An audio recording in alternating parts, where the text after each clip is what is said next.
Okay, this is a video taken from a guy that I spent some time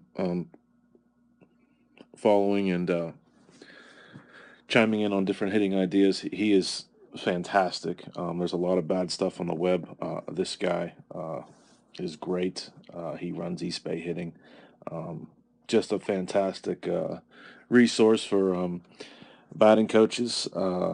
And he's very willing to talk and share his ideas with other coaches. So I naturally gravitated towards him, and I really enjoy his work. He calls this for his hitting school drill number one, and it's hard for me to argue his logic behind doing so. So, what he is going to attempt to do, and this is beneficial for a lot of younger hitters, but also the reason I'm posting it is I think it will help with posture, and he believes a lot in one aspect of the swing that you know I think is underappreciated, and that is the creating room or clearing space aspect with the hips. Not only do the hips engage on two planes that we talk about, many high level successful batters will see their hips drive out away from the plate as their body it gets over the plate, and there's a lot of reasons behind that, um, and a lot of it makes sense, and he kind of goes over some of them here.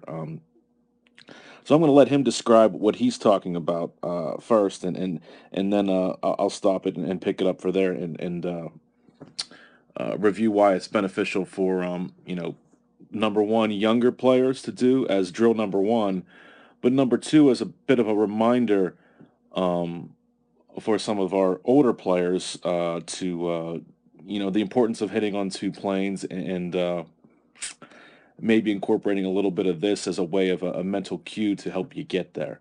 Okay. So I'm going to let Coach take over here, and he's going to talk about the rest of this drill a little bit, and then I'm going to chime in at the end. But sticking the butt out and getting a much stronger position. Now, my lower back is engaged, my butt is engaged, my hamstrings are engaged. I'm in a much stronger position. If you look at hitters at toe touch and a heel plant, they're in this power position. And in the weightlifting world, this position right here is called the power position because in this position we can do a deadlift, we can do a power clean. It's a very strong position. So the first movement is this learning to get into this position. Stand up straight, stick the butt out. I have hitters find a fence. Stand up straight, stick your butt out and hit the fence. Get into this powerful position where I'm ready to move. My lower back is engaged nice and tight, as opposed to this here, where this is nice and loose. All I've really done here is lower my center of gravity. It hasn't really engaged any more muscle. So that's the goal here, is to get into a position where we engage more muscle. So that's the first part. So let's go ahead and do that. The second part, we're going to take the arms out of the rotation of the body. Instead of just pushing with the arms, as I see hitters do all the time, just going from here to here, we're going to get in this position and learn how to turn the body with the leg. So one of the things that you're seeing here is uh, a different way of explaining a core principle that we have, and that is keeping our hands close to our body, letting the big muscles drive the train. Okay, and also the importance of hitting on two planes. His, as we put it, head is over his chest and engaged on that second plane as he turns through. Now, I suspect the reason why he has this as drill number one is to do just that. He wants to teach young kids that they need this proper power position with their butt out, and that helps them get to the place of hitting on two planes. And I often find that, it's not exactly what you say to a kid who's learning to hit, but maybe how you say it. I've had a lot of success telling kids instead of, you know, keep your barrel close to your body, I say keep your body close to your barrel. And for whatever reason, that translates for some kids. So I really like this approach here. Again, it's a different way of getting the same result. It's a different path to getting to the same result. And, I applaud, this video and anybody that's using this for a younger hitter or maybe for our older guys, just as another way of helping you get over the plate and hitting on two planes. I'll let Coach pick it up from here. This is a learning movement. If I'm getting here and I'm jackknifing, if I'm leaning back, if I have to push my arms to get out of here, I'm not doing it properly. If I do this movement and somehow I'm here and I have bend left in my front leg, I'm not doing it properly. The goal of this movement is to learn to drive off the legs and turn the body. So the goal here really, if you can just imagine, I'm in a pretty good hitting position right here, and I've done nothing with my arms. So that's the movement. Do it both sides. Learn to drive the body. And so this movement of turning the body is really important. We're not just turning this foot in. Sometimes I see this. You'll squish the bug move. And really you can see, I can do this all day, and it does not turn my body. The movement here is the same as if you're going to turn and run for a sprint. You're going to turn here, see how my foot is driving off the backside? The exact same movement.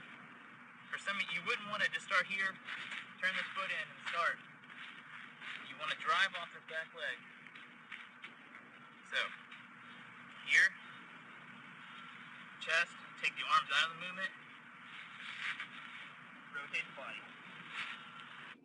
I really like that part where he says take the arms out of the movement, because really that's what he's doing there. He's by taking the arms out of the movement. The other thing you do that I find even more critical, if the arms are out, then the hands are out. Okay, so right now he's just learning how to hit on two planes. Okay, with the added athletic benefit of having space between his hips and his center of gravity. A lot of batters do this. Robbie Cano does this. I can post a video of Robbie doing this. Ken Griffey Jr. did this. A lot of guys are very successful with this type of hitting. So, I think this is a great exercise for young guys to do, especially if they're little kids, but also maybe a little mental reminder for some of you older guys. I just think this is fantastic.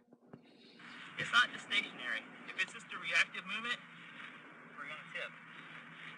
To see what the left leg has to do to get into a good position. One of the things you're seeing right there that I like is, he is demonstrating the proper movement for the left leg, the lead leg, in his stance as a right-handed batter. And what do we see? Something we always talk about. We see that foot continue to roll. And notice what we're not seeing at all. This back foot is never really left. So therefore that back foot can't do that ankle over the plane energy leak that we talk so much about. Cool. So that's drill number 1. It's a very, very important move. It teaches us how to power the swing with our legs. So that's it for this one. I just think that's worth sharing. I think this guy is fantastic. I recommend you follow him. A very knowledgeable guy. And I think there's a lot of core principles that we talk about, both with the Fish and with Bethel Park, about hitting on two planes, staying over the ball. And one of the things that's most important, sometimes it's not the message, it's how it's delivered. And this guy has a different message for delivering that piece of information. And if it works for you, great.